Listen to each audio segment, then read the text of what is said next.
Why not detect the sex of the fetus and then protect the girl child? This statement by Dr. R.V. Asokan, the IMA chief, has struck a chord with me, prompting deep reflections on the persisting challenges of female feticide and infanticide.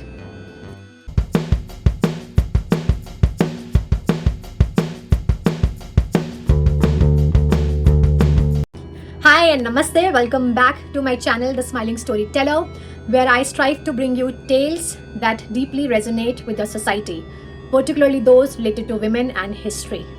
Today, we are embarking on this discussion about the dark facets of female feticide and infanticide and examining how this social evil still continues to persist in our society and also to explore ways to eradicate it. So, join me as we delve into this important discussion, shedding light on a topic that demands our attention and action both.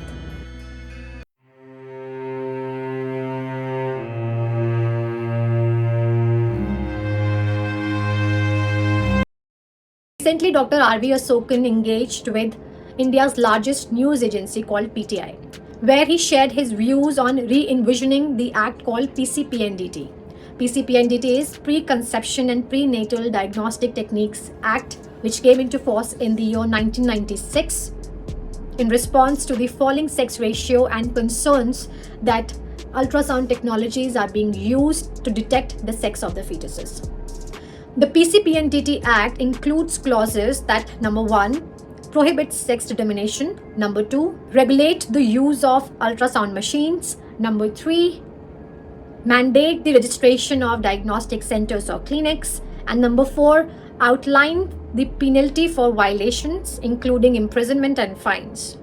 However, due to weak enforcement, corruption, deep-seated societal norms, and preferences for a male child, the effectiveness of this act in curbing female feticide has been limited, drawing criticisms from here and there.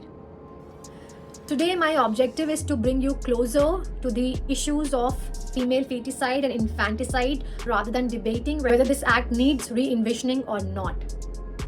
Why?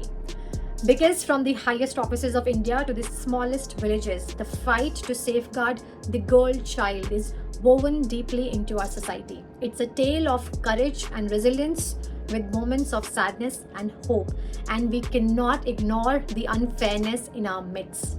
We must face head-on the dark chapters of female feticide and infanticide, as well as the troubling truth of India's skewed sex ratio.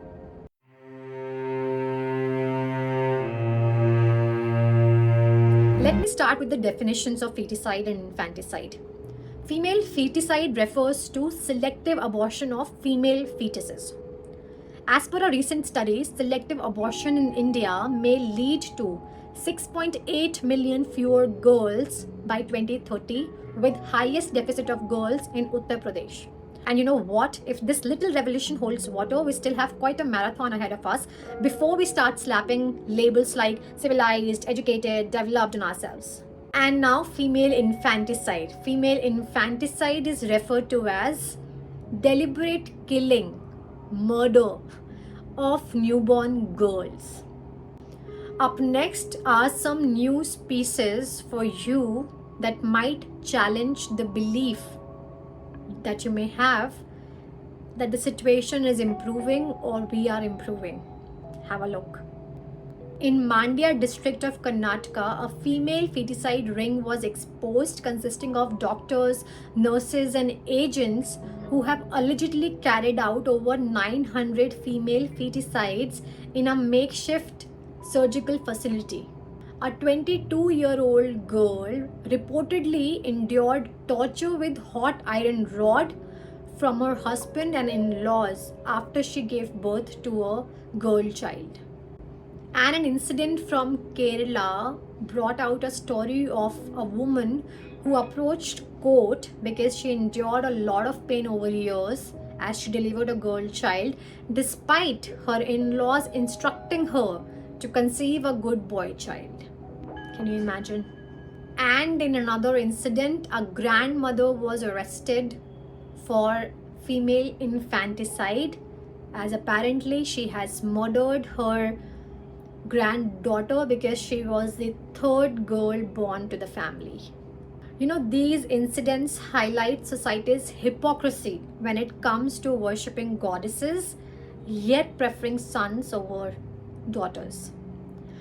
Well, before I proceed, let's come to another important term called sex ratio in connection with female feticide.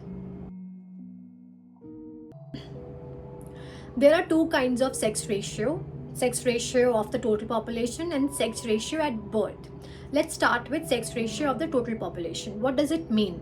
Now, globally, it means the number of males per 100 females in a given population. But in India, we calculate sex ratio of the total population by number of females per 1,000 males in the given population.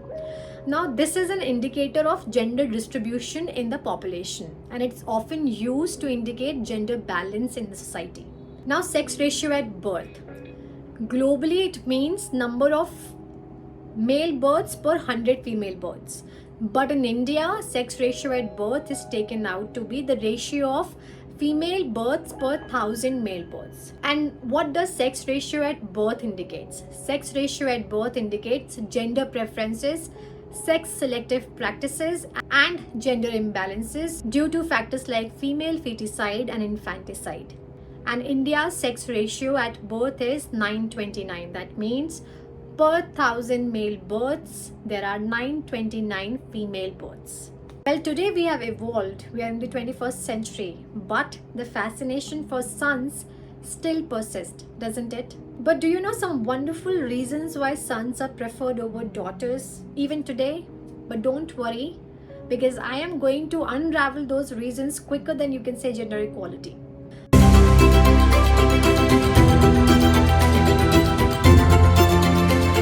I tried to brainstorm some reasons why society prefers sons over daughters.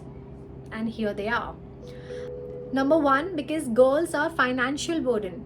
Because boys are like walking gold mines, but girls are walking talking expenses. I believe instead of worrying about gender of your child, you must start saving up for your child's education regardless of whether your child is going to be a girl or a boy.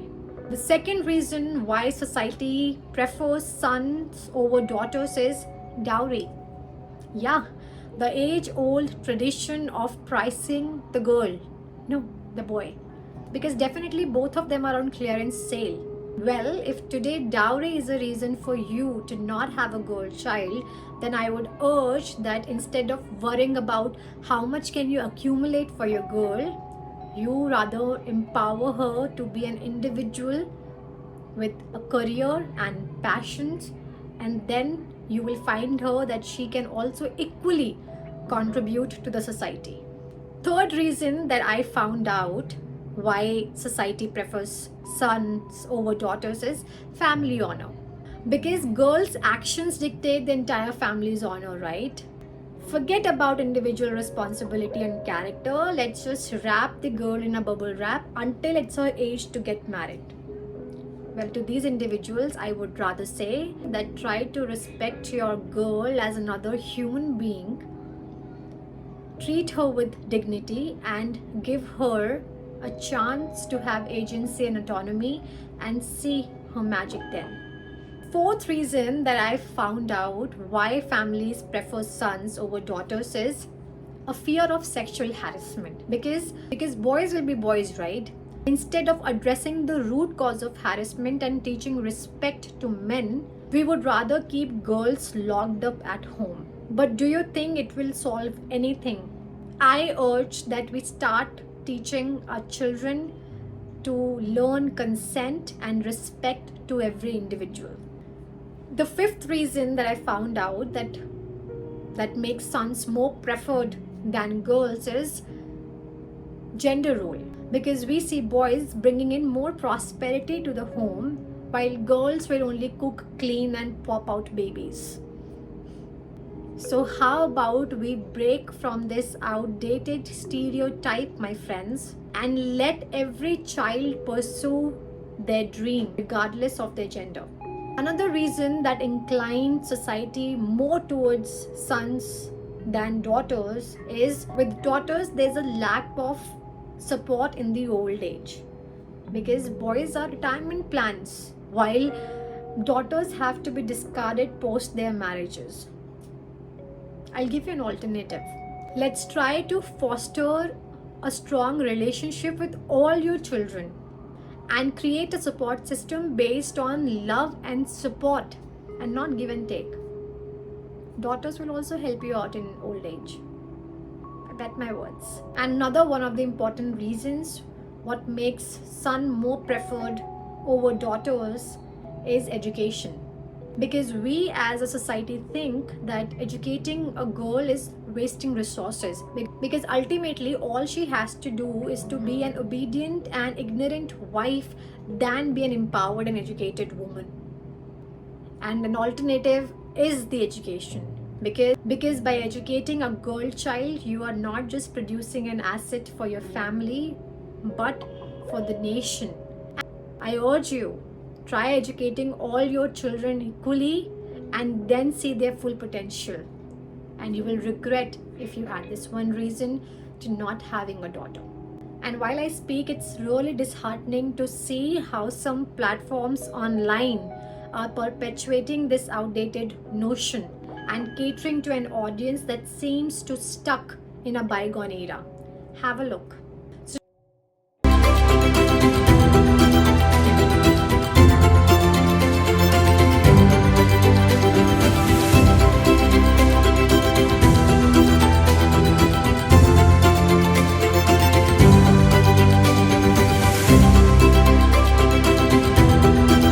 Do you think the real issue here is about the gender of the child, or it is about this outdated mindset and societal norm that perpetuates this harmful belief? We need to correct this. R.V. Osokan's statement about female feticide has come at the right time. Him suggesting detecting the gender early to intervene and enforce laws against illegal sex selective abortions must be taken into consideration. But another thing to note is, while this may help, it's essential to recognize that eliminating female feticide alone may not help eradicate another social evil called female infanticide. R.V. Osokan rightly said that maybe through acts like PCP and DT, female feticide will disappear, but female infanticide will happen. So do you think the real responsibility to combat female feticide rests solely only on the government? I do not. Because there are multiple schemes and movements demonstrating Indian government's commitment to addressing issues like female feticide and promoting the rights and well-beings of girl children. But I believe the real change starts with us, the members of the society.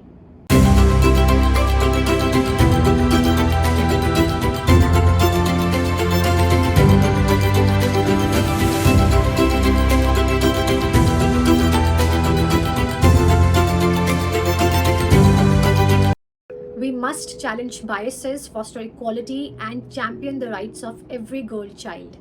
From education and empowerment to dismantling patriarchy and advocating for legal rights, we all have a role to play. And for a moment, let's dare to imagine a future stripped of the laughter of little girls, devoid of their dreams and aspirations. It's a chilling thought. But unless we confront the harsh realities of these social evils like female feticide, infanticide, and gender bias, this dystopian future could actually become a reality. I thank all the individuals and organizations who have fought or are still battling against the scourge of these social evils. It's through collective action that whatever progress has been made is made. Yet, as we reflect on the strides taken, we must acknowledge that the fight is far from over. The time is still here. We can still rewrite this narrative. We can still empower and nurture and celebrate each girl child. And I'll also give you a very selfish reason to do this. For in embracing and empowering a girl child, you are not only securing the future of that girl, but the very essence of us.